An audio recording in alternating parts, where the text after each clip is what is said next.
कहानी की शुरुआत होती है एक घने जंगल को दिखाते हुए। एक आदमी पागलों की तरह भाग रहा था, इस उम्मीद में कि शायद उसे इस जंगल से भाग निकलने का कोई रास्ता मिल जाए। लेकिन ये जंगल इतना घना था कि यहाँ से बाहर जाने का कोई रास्ता नहीं नजर आ रहा था। ये आदमी सूरज को देखते हुए आगे बढ़ता है, लेकिन अब सूरज भी धीरे धीरे ढल रहा था। मगर इस आदमी ने भागना नहीं छोड़ा। भागते भागते एक पॉइंट आया जहाँ एक बोर्ड पर लिखा हुआ था पॉइंट ऑफ नो रिटर्न, यानी वहाँ से कोई वापस नहीं जा सकता। साथ ही इस बोर्ड पर नंबर 108B लिखा हुआ था। ये देखकर वो और भी ज्यादा परेशान हो जाता है। धीरे धीरे अंधेरा और बढ़ने लगा और पूरे जंगल में एक अजीब सा खौफ फैल गया। तभी अचानक एकदम से सारे परिंदे उड़कर वहाँ से चले जाते हैं। इस आदमी के कई मील के सफर के बाद भी उसे पूरे जंगल में कोई भी एक जंगली जानवर नहीं दिखाई दिया। न जाने ऐसा क्या था जिसे जंगली जानवर भी डर रहे थे। डर के मारे वह आदमी और भी तेजी से भागने लगा। लेकिन कई घंटों का सफर करने के बाद वह आदमी अचानक एक जगह पर आकर रुक गया और उसके चेहरे पर मायूसी छा गई, क्योंकि उसके सामने वही 108 नंबर वाला साइन बोर्ड था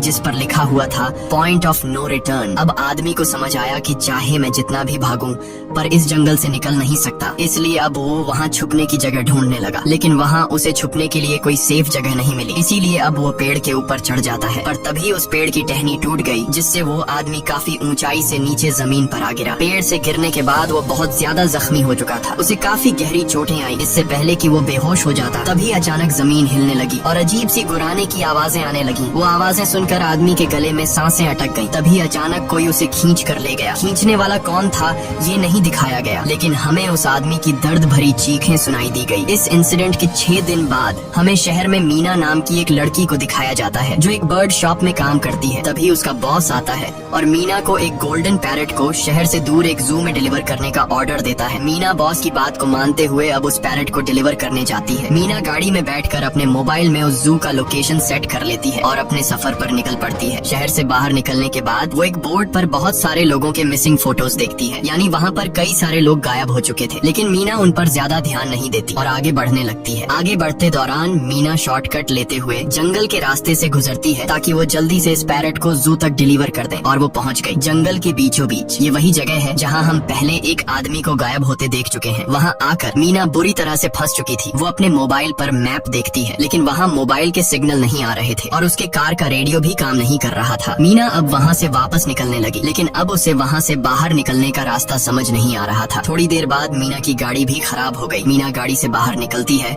और उसे सामने लगा हुआ वही पॉइंट ऑफ नो रिटर्न वाला बोर्ड दिखाई देता है। मीना को कुछ समझ नहीं आता, इसीलिए वो पैरेट के पिंजरे को हाथ में लेकर आसपास मदद ढूंढने आगे चली जाती है, लेकिन वहाँ आसपास किसी भी मदद का नामो निशान तक नहीं था। उसके बाद वो वापस उस जगह पर लौट आती है जहाँ उसने अपनी गाड़ी खड़ी की थी, लेकिन वहाँ से उसकी गाड़ी गायब हो चुकी थी। ये देखकर वो बहुत ज्यादा परेशान हुई। उसे लगा कि शायद वो उस जगह पर नहीं आई है जहाँ उसकी गाड़ी खड़ी थी, बल्कि ये किसी दूसरी जगह पर आ गई है और उसकी गाड़ी कहीं दूसरी जगह में खड़ी है, क्योंकि इस जंगल का हर एक पॉइंट एक ही जैसा दिखाई दे रहा था। अब अंधेरा भी गहरा होता जा रहा था। एकदम से पहले की तरह ही सभी परिंदे इन पेड़ों से उड़ जाते हैं। मीना को अब डर लगने लगा था, क्योंकि जमीन भी जोर जोर से हिल रही थी। मीना को वहाँ आसपास किसी के होने का एहसास होता है। तभी अचानक मीना को दूर किसी का साया नजर आया। मीना भागते हुए उसके पीछे आई, पर उसे वहाँ कोई भी नहीं मिला। तभी अचानक मीना को एक बूढ़ी औरत भागते हुए दिखाई दी। मीना भी दौड़कर उसका पीछा करने लगी। वो उससे मदद मांग रही थी, लेकिन वो औरत रुकती नहीं, तेजी से भागती रहती है। एक बार फिर मीना इस बूढ़ी औरत का पीछा करती है। अचानक वो बूढ़ी औरत फिर से गायब हो गई। मीना जब उसे ढूंढते हुए और आगे बढ़ी तो उसे दूर जंगल में एक बड़ा सा कमरा दिखाई दिया। वो बूढ़ी औरत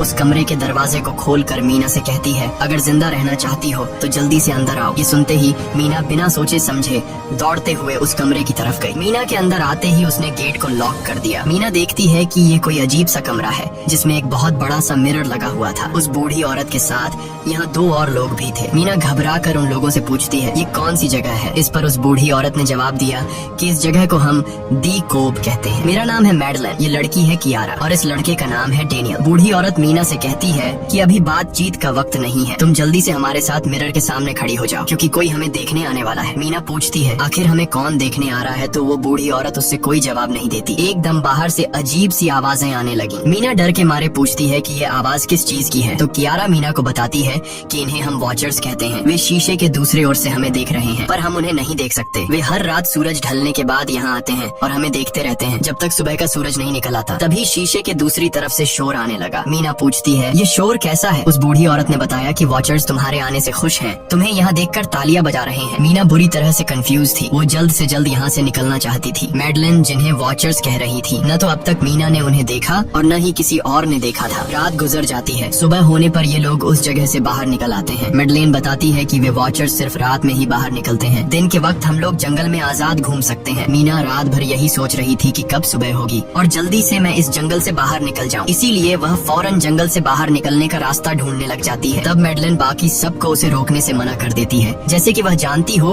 कि मीना इस जंगल से बाहर नहीं निकल सकती और वह जरूर वापस आएगी। बस मीना को जाते हुए मैडलिन बताती है कि तुम्हारा यह फैसला अच्छा नहीं है। इस जंगल से बाहर निकलने का कोई रास्ता नहीं है। रात होने से पहले हमें इस घर में वापस आना पड़ता है। अगर तुम लेट हो गई तो तुम अपनी जान से हाथ धो बैठोगी। मीना किसी की बात नहीं सुनती और अपने पैरेट को लेते हुए तेजी से आगे बढ़ती है। थोड़ा सा आगे बढ़ने पर उसे वही पॉइंट ऑफ नो रिटर्न वाला साइन दिखाई देता है। उसे देखकर वो घबरा तो गई, लेकिन उसने हिम्मत नहीं हारी और सूरज को देखकर सूरज की डायरेक्शन में आगे बढ़ती रही, पर जंगल से निकलने में कामयाब नहीं हो सकी। आगे चलकर रास्ता ही खत्म हो गया। मीना ने देखा कि वो एक पहाड़ के टॉप पर खड़ी है, जहाँ से आगे दूर दूर तक जंगल के सिवा कुछ भी नहीं था। इसीलिए वो मायूस होकर नीचे बैठ जाती है। तभी अचानक उसके कंधे पर किसी ने हाथ रखा। वो डर गई और जब उसने पीछे मुड़कर देखा तो वो बूढ़ी औरत मैडलिन थी। यहाँ मैडलिन उसे हौसला देती है और कहती है कि सिर्फ तुम ही नहीं जिसने यहाँ से निकलने की कोशिश की और हार गई। हम भी तुम्हारी तरह ही हार कर यहाँ रुके हैं। यहाँ से बाहर निकलने का कोई रास्ता नहीं। चलो मैं तुम्हें कुछ दिखाती हूँ। मैडलिन मीना को जंगल की तरफ लेकर जाती है। मैडलिन मीना से कहती है, ये जंगल एक शिकारी है और हम सब उसका शिकार। अगर जिंदा रहना चाहती हो तो हमारे साथ ही रहो। मैडलिन उसे पॉइंट ऑफ नो रिटर्न वाले काफी सारे साइन बोर्ड दिखाती है, जो कि जंगल के चारों तरफ गोल घेरे में लगे थे और उनके बीच में था उनका कमरा। मैडलिन बताती है कि ये हमारे घर से आधे दिन के फासले पर लगे हैं। अगर इसे आगे गई तो वापस लौटना मुश्किल हो जाएगा, इसलिए कभी भी यह तुम्हें नजर आए तो तुम इन्हें इग्नोर मत करना। मीना पूछती है, ये सब किसने बनाया? तो वो जवाब देती है, ये एक प्रोफेसर ने बनाया है, लेकिन अब तक उसे किसी ने देखा नहीं है। अब रात हो जाती है। ये लोग वापस उस घर के अंदर आ जाते हैं। हर रात वॉचर्स उन्हें देखने के लिए आते थे। आज कियारा नामी लड़की उनके सामने डांस करती है और कहती है ये सब उन्हें पसंद है। ऐसा नहीं था कि इन चारों को हर रात वॉचर्स के सामने खड़ा ही रहना पड़ता था। ये लोग जो चाहते वह कर सकते थे, बस ये लोग उनकी तरफ अपनी कमर नहीं कर सकते थे। ऐसा करने पर वो लोग बहुत ज्यादा गुस्सा हो जाते थे। रात में तो उन्हें सिर्फ वॉचर्स का मसला था, लेकिन दिन में भी उन्हें बहुत मुश्किलों का सामना करना पड़ता था। ये लोग जंगल से हर रोज अपना पेट भरने के लिए कुछ न कुछ शिकार करके लाते थे,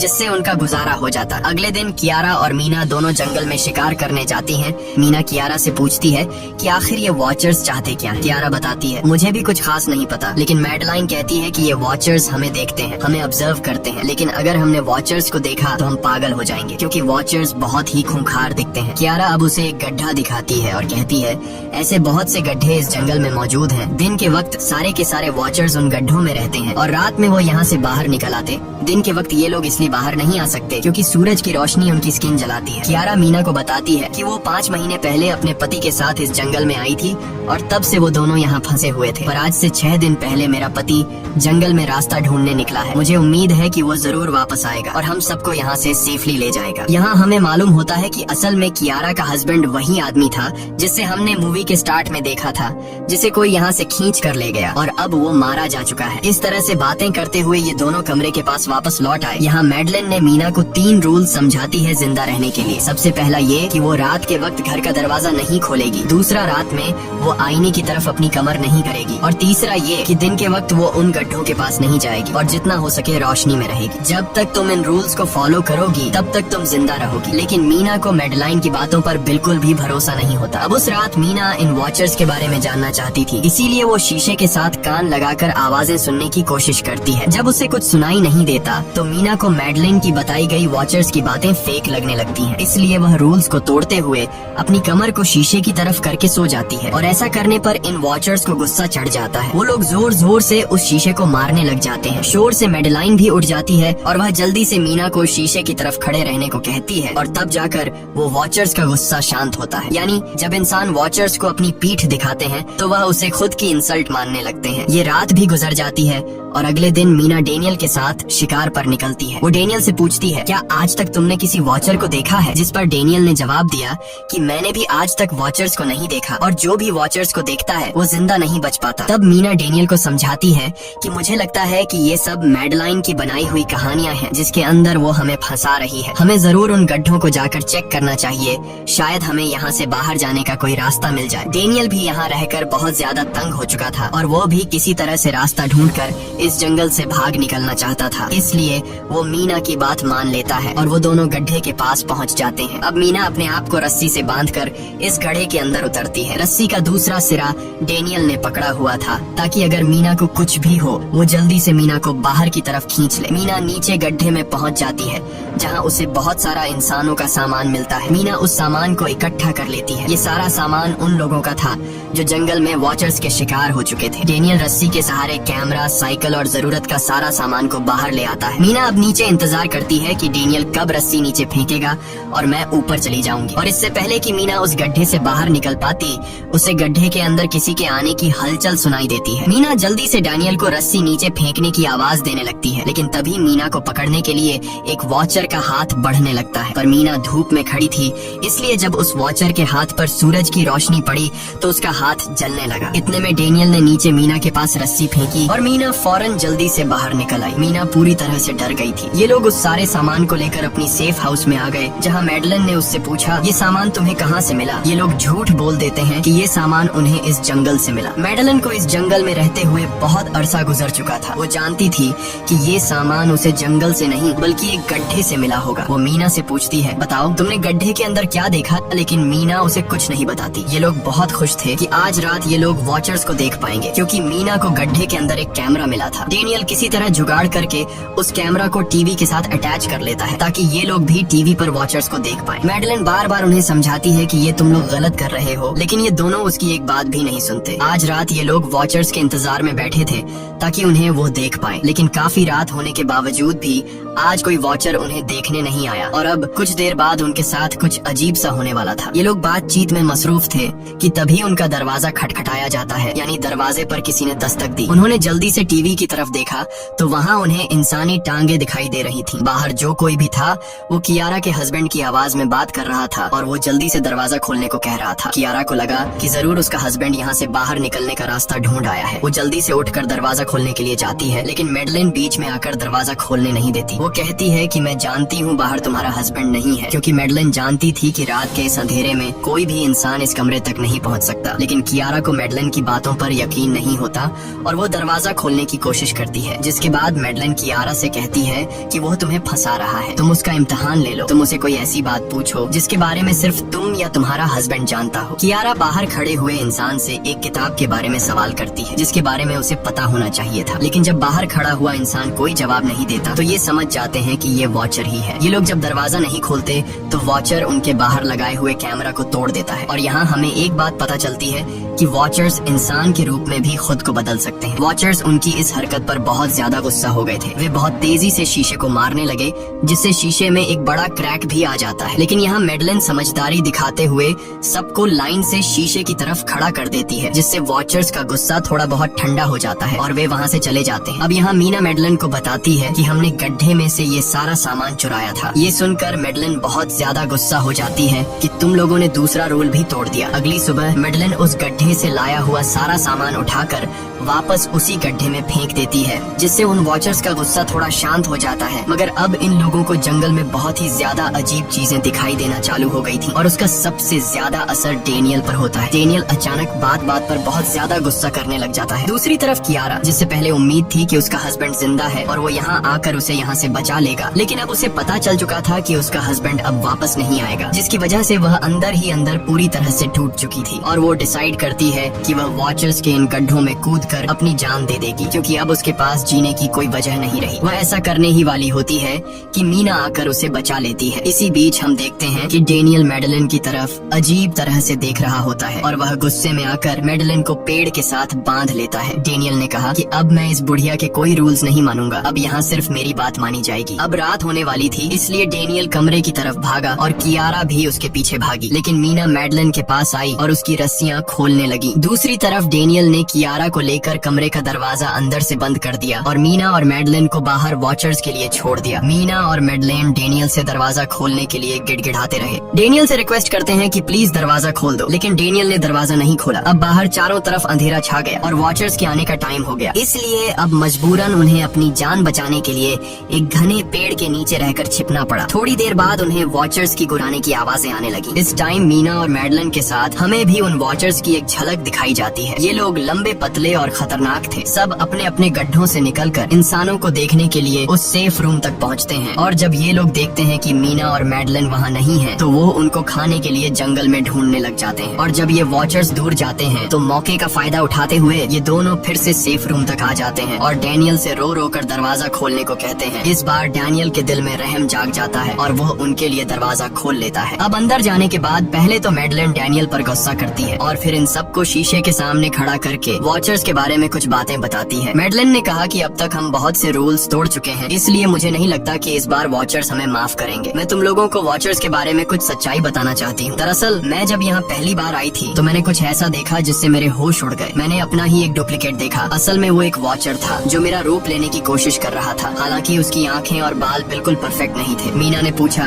कि आखिर ये वॉचर्स हैं क्या चीज, जिस पर मैडलिन ने जवाब दिया कि ये सारे क्रीचर्स फेरीज हैं जो किसी जमाने में इंसानों के साथ मिलकर रहते थे। फेरीज पंखों वाले एक जादुई जीव थे, लेकिन वक्त गुजरने के साथ इंसानों को फेरीज की शक्तियों से डर लगने लगा। इसीलिए इंसानों ने फेरीज को खत्म करने का सोचा। इंसानों की तादाद ज्यादा थी, इसलिए फेरीज इंसानों का मुकाबला नहीं कर पाए। इंसानों ने इन फेरीज को जंगल में एक बहुत बड़े गड्ढे के अंदर कैद कर लिया और उन्हें श्राप से हमेशा हमेशा के लिए इस गड्ढे में बंद कर दिया। उसके बाद फेरीज कई 100 सालों तक उस गड्ढे में कैद रहे, लेकिन फिर वक्त के साथ उन्होंने जमीन के अंदर खुदाई करके निकलने के रास्ते बना लिए। आज वही फेरीज वॉचर्स के रूप में गड्ढों से निकलकर हमारे सामने आते हैं। हालांकि कई 100 सालों तक जमीन के अंदर रहने की वजह से उन्होंने अपने पंख और जादुई शक्तियाँ खो दी और साथ ही उन्हें सूरज की रोशनी से तकलीफ होने लगी, लेकिन अब भी उनमें रूप बदलने की शक्ति है। इस पर डैनियल ने मैडलिन से पूछा कि ये वॉचर्स हमसे क्या चाहते हैं और ये हर रात हमें देखते क्यों हैं, जिस पर मैडलिन ने बताया कि ये वॉचर्स एक बार फिर से जंगल से निकलकर इंसानों के बीच रहना चाहते हैं, लेकिन अपने असली रूप में ये इंसानों के बीच नहीं रह सकते। इसीलिए उन्होंने हमें यहाँ रखा हुआ है ताकि हमें देखकर हमारा रूप ले सकें और हमसे आज के दौर के तौर तरीके सीखकर इंसानों के बीच रह सकें। मैडलिन ये सब बातें बता ही रही थी कि अचानक सभी वॉचर्स वापस लौट आए और जब वॉचर्स को पता चलता है कि मैडलिन और मीना वापस अपने कमरे में आ गए हैं तो वो सब गुस्से से भड़क उठे और दरवाजा तोड़ने की कोशिश करने लगे। इन चारों ने टेबल को खींचकर दरवाजे के सामने रख दिया ताकि दरवाजा वॉचर्स तोड़ न सके, लेकिन वॉचर्स की ताकत काफी ज्यादा थी और इन चारों को पता चल चुका था कि जल्द ही वॉचर्स अंदर आ जाएंगे और उन्हें मौत अपनी आंखों के सामने दिखाई दे रही थी। तभी उन्होंने देखा कि टेबल को घसीटकर दरवाजे तक ले जाने की वजह से कारपेट पलट गई है। जब उन्होंने कारपेट हटाया तो उन्हें नीचे एक बड़ा लोहे का गेट नजर आया। उन्होंने जल्दी से गेट खोला तो उन्हें पता लगा कि नीचे एक बहुत बड़ा बंकर है। ये लोग जल्दी से उस बंकर के अंदर घुस गए और ऊपर से लोहे का गेट बंद कर दिया। ये लोग इस बात को लेकर परेशान थे कि ये बंकर यहाँ पर मौजूद था और इन लोगों को पता भी नहीं चला। इस बंकर के नीचे बहुत फैसिलिटीज थी, हजारों दिन का खाना, एक कंप्यूटर और भी बहुत सारा जरूरत का सामान रखा था। मीना जानना चाहती थी कि आखिर ये जगह किसने बनाई, इसीलिए वो उस कंप्यूटर को ऑन कर लेती है। उस कंप्यूटर में बहुत सारा डेटा सेव था जिसे खोलने पर उन्हें पता चलता है कि ये सारी जगह प्रोफेसर मार्टिन ने बनाई थी। असल में प्रोफेसर को इन क्रीचर्स के बारे में पता था। वो इन वॉचर्स पर रिसर्च करना चाहता था, इसीलिए उसने ये बंकर बनाया था। पैसों का लालच देकर वो दूसरे इंसानों को काम के लिए यहाँ लेकर आता था और रात के वक्त मजदूरों को ऊपर कमरे में छोड़कर खुद यहाँ आकर छुप जाता था और वो वॉचर्स फिर उन इंसानों को खा जाया करते थे। अगली वीडियो में डॉक्टर मार्टिन बताते हैं कि उनकी रिसर्च के दौरान उन्हें एक सबसे अलग फेरी मिली जो रोशनी में भी उन गड्ढों से बाहर आ सकती थी। डॉक्टर बताता है कि उस वॉचर ने एक बच्ची का बिल्कुल परफेक्ट रूप ले लिया था जिसे कोई पहचान नहीं सकता था। वो बहुत अच्छी थी, उसने डॉक्टर मार्टिन को मारा नहीं। डॉक्टर मार्टिन उसे यहाँ ले आया। तभी प्रोफेसर ने कैमरा को दूसरी तरफ मोड़ा। तब उन्होंने देखा कि प्रोफेसर ने उस छोटी सी बच्ची के रूप में आए वो क्रीचर को पिंजरे में कैद कर लिया है। पता नहीं डॉक्टर उसके साथ कौन सा एक्सपेरिमेंट करने वाला था। उस कंप्यूटर में बहुत सी वीडियोस थी और हर वीडियो में कुछ न कुछ बताया हुआ था। मीना बस ये जानना चाहती थी कि आखिर में क्या हुआ, इसीलिए वो सबसे आखिरी वीडियो प्ले करती है जिसमें वह देखती है कि प्रोफेसर खुद को और उस फेरी को मारने वाले हैं। मरने से पहले वह इस जंगल में फंसे हुए लोगों के लिए यहाँ से निकलने का रास्ता बता देता है और कहता है कि शाम में जिस डायरेक्शन में परिंदे भागते हैं उस डायरेक्शन में भागने से वे लोग इस जंगल से निकल सकते हैं। उसने इस रिकॉर्डिंग मैसेज में कहा था कि अगर कोई इस जंगल से निकलने में कामयाब हो गया तो यूनिवर्सिटी में जाकर मेरी सारी रिसर्च तबाह कर देना। मैंने यहाँ आकर बहुत बड़ी गलती कर दी। उसके बाद प्रोफेसर ऊपर चले गए और फिर 2 गोलियों की आवाज आई जिससे उन्हें समझ आया कि प्रोफेसर ने पहले उस फेरी को मारा और फिर खुद को गोली मार दी। आज रात ये चारों बहुत खुश थे क्योंकि उन्हें इस जंगल से जान छुड़ाने का रास्ता मिल गया था। अगली सुबह सभी लोग अब बंकर से बाहर निकलते हैं तो देखते हैं कि उनका सेफ हाउस उन वॉचर्स ने पूरी तरह तबाह कर दिया है और आज के दिन उन्हें लाजमी इस जंगल से निकलना निकलना होगा वरना ये लोग मारे जाएंगे, क्योंकि रात को अब उनके पास छिपने के लिए कमरा भी नहीं बचाता। ये लोग अब यहाँ जंगल से निकलने के रास्ते में बढ़ने लगते हैं। वो परिंदे जिनके बारे में प्रोफेसर बता रहे थे वे तो शाम को उड़ने वाले थे, लेकिन उन्हें शाम होने से पहले जंगल से बाहर निकलना था। इसलिए मीना अपने पास मौजूद पैरेट को आजाद कर देती है। जिस डायरेक्शन में वह उड़ता है उसी डायरेक्शन में ये लोग चलने लग जाते हैं। चलते हुए रास्ते में ही उन्हें एक कब्र मिली। मैडेलिन उस कब्र को देखकर बताती है कि एक वक्त था जब ये लोग इंसानों के साथ रहते थे, लेकिन इंसानों ने उनके साथ बहुत बुरा किया, धोखा किया और उन्हें यहाँ जंगलों में फंसाकर खुद चले गए। कई घंटे सफर करने के बाद ये लोग एक नदी के पास पहुँच गए। वहाँ उन्हें प्रोफेसर का एक बोट मिला, जिसको देखकर ये लोग बहुत खुश हुए। लेकिन उनकी खुशी अब कुछ ही देर की मेहमान थी, क्योंकि अब अंधेरा हो चुका था और वॉचर्स के आने का वक्त हो गया था। उससे पहले कि ये लोग डॉक्टर मार्टिन की बोट में बैठकर यहाँ से दूर चले जाते, तभी उन्हें पीछे से किसी की आवाज आई। जब उन्होंने पीछे मुड़कर देखा तो वो कियारा का हस्बैंड था, जो मदद के लिए चिल्ला रहा था। वो बहुत ही जख्मी हालत में था। बाकी सब बोट में बैठ चुके थे, इसलिए डेनियल अकेला उसकी मदद के लिए गया। डेनियल कियारा के हस्बैंड को खींचकर बोट की तरफ लाने लगा, लेकिन तभी ये लोग बोट से देखते हैं कि डेनियल जिसकी मदद करने गया वह कोई इंसान नहीं बल्कि एक वॉचर है, जिसने उनके सामने ही डेनियल का रूप ले लिया। वो लोग कुछ भी नहीं कर पा रहे थे। अब उस वॉचर ने डेनियल को मार दिया। उन्हें इस बात का पता था कि वॉचर्स इस नदी को पार नहीं कर सकते हैं और फाइनली ये लोग खुद इस नदी को पार करके शहर तक पहुंच जाते हैं। और कहानी में असल ट्विस्ट इसके बाद आया। शहर पहुंचने के बाद ये तीनों अलग अलग रास्तों पर चले गए और कुछ दिनों बाद अब मीना जल्दी से डॉक्टर मार्टिन के कहने के मुताबिक उनके यूनिवर्सिटी में उनका सारा डेटा खत्म करने के लिए आई। उससे पहले कि वह उनका रिसर्च डेटा डिलीट कर देती, तभी उससे वहाँ एक टेप रिकॉर्डर मिला और उस टेप रिकॉर्डर से मीना को एक नया राज मालूम हुआ। जब हजारों साल पहले इंसान और फेरीज एक साथ रहते थे तो तब उनकी शादी भी हुआ करती थी। इंसान और फेरी के मिलन से जो बच्चे पैदा होते थे उनमें इंसान और फेरी दोनों के गुण होते थे। उन्हें हाफलिंग्स कहा जाता था। उन हाफलिंग्स में एक खासियत थी कि वे रूप बदलने में इतने माहिर होते थे कि वे किसी मरे हुए इंसान का रूप भी बदल सकते थे। प्रोफेसर का मानना था कि जब इंसानों ने फेरीज को जंगल के अंदर गढ़ों में कैद कर लिया था, तब हाफलिंग इंसानों के बीच अपना रूप बदलकर चुपके से रहने लगे और वो आज भी किसी न किसी रूप में इंसानों के बीच मौजूद है। मीना जब प्रोफेसर के ऑफिस में आई और वहाँ पर जांचबीन करने लगी तो वहाँ उसके हाथ कुछ ऐसी तस्वीरें लगी जिसने उसके होश उड़ा दिए। उसने देखा कि तस्वीर में जो प्रोफेसर के साथ लेडी खड़ी है वो कोई और नहीं बल्कि मैडेलिन है और असल में मैडेलिन प्रोफेसर की वाइफ है। वो कंफ्यूज हो जाती है कि मैडेलिन ने उसे यह बातें क्यों नहीं बताई। इस भारी कंफ्यूजन को शेयर करने के लिए वो कियारा के पास आती है और उसे बताती है कि जिस मैडेलिन से हम जंगल में मिले थे वो असल में प्रोफेसर मार्टिन की वाइफ है, लेकिन उसने हमें ये सच्चाई इसलिए नहीं बताई क्योंकि वो खुद एक इंसान नहीं बल्कि एक रूप बदलने वाली फेरी थी। मैंने जब रिसर्च किया तो मुझे पता चला कि काफी साल पहले प्रोफेसर की वाइफ मैडेलिन कैंसर की वजह से मर गई थी। ये सुनकर कियारा कहती है कि फिर वो मैडेलिन कौन थी जो इतने समय से हमारे साथ थी। इस पर मीना कहती है, मुझे सब समझ आ रहा है। दरअसल प्रोफेसर अपनी वाइफ के मरने से बहुत दुखी थे और उसे हर हाल में वापस पाना चाहते थे और जब प्रोफेसर को इन रूप बदलने वाली फेरीज के बारे में पता चला तो प्रोफेसर ने उस रूप बदलने वाली फेरी को पिंजरे में कैद किया, जो एक बच्ची का परफेक्ट रूप लेकर उनके पास आई थी। प्रोफेसर ने अपनी वाइफ की फोटो दिखाते हुए उस फेरी को अपनी वाइफ मैडेलिन जैसा बना दिया, क्योंकि वो फेरी बाकी फेरीज से अलग थी। वो दिन में भी बाहर आ सकती थी। मीना ने कहा कि मैंने मैडेलिन को यहाँ बुला लिया है, हमें किसी तरह से करके उसे वापस जंगल भेजना होगा। तभी एक कार वहाँ आकर रुकी। जब उस कार से जो इंसान उतरा उसे देखकर मीना के गले में सांस अटक गई। वो कियारा थी, यानी कि अब तक जो मीना के साथ थी वो मैडेलिन थी। उसने कियारा का रूप ले रखा था। कियारा जैसे ही घर के अंदर आई तभी मैडेलिन ने कियारा के हस्बैंड के रूप में बदलकर उसे बेहोश कर दिया। मीना ने मैडेलिन से कहा, आखिर तुम चाहती क्या हो? जिस पर मैडेलिन गुस्से में आकर कहा, मैं फेरीज की सबसे अलग मखलूक हूँ। मेरे सभी साथी बचपन से मुझे चिढ़ाते थे। वो मुझे अपने साथ नहीं रहने देते क्योंकि मैं सबसे अलग थी। मैं उस जंगल में अकेली पड़ चुकी थी और मैं उस जंगल से निकलकर बाहर लोगों के साथ मिलकर रहना चाहती थी। फिर एक दिन प्रोफेसर उस जंगल में आया।